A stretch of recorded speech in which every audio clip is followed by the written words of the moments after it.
Assalamualaikum warahmatullahi wabarakatuh. Nama saya Tasya Fadila Purba, kelas 9B MTS Islamiyah Dolo Masihul. Saya di sini akan mempresentasikan materi IPA tentang sistem reproduksi pada tumbuhan dan hewan.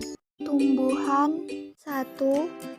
Apakah yang dimaksud dengan reproduksi aseksual pada tumbuhan? Yaitu reproduksi tumbuhan tanpa melewati proses fertilisasi. Yang kedua, sebutkan ciri-ciri perkembangan secara vegatif, yaitu hanya memiliki satu induk, tidak terjadi fertilisasi, dan sifat keturunannya sama dengan sifat induk.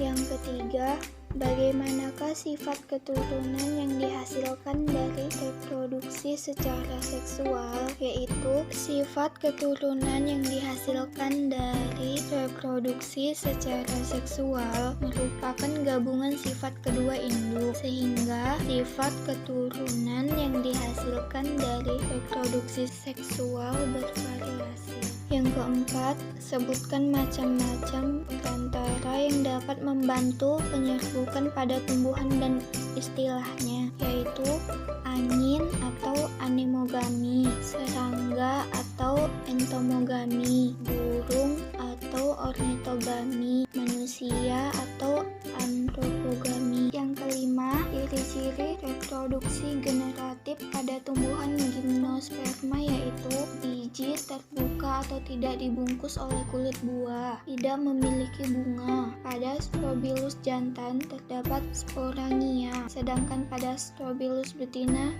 terdapat banyak megasporofil. Hewan 1.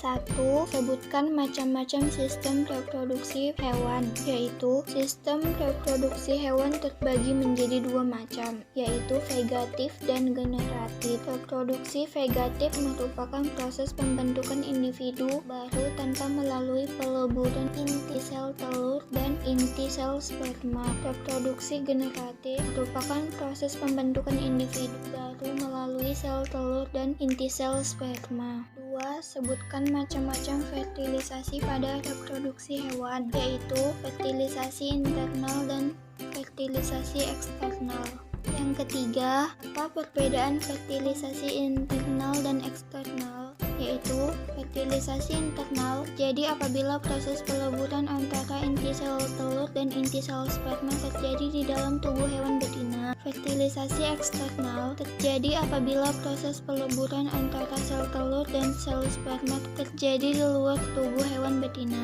Yang keempat, bagaimana cara reproduksi hewan vivipar? Yaitu hewan vivipar disebut juga hewan beranak. Hewan vivipar memiliki embrio yang berkembang di dalam rahim induk betinanya dan akan dilahirkan pada saat umurnya sudah mencukupi. Yang kelima, jelaskan tahapan metamorfosis pada kupu-kupu, yaitu telur menjadi larva, larva menjadi pupa, pupa menjadi kupu-kupu.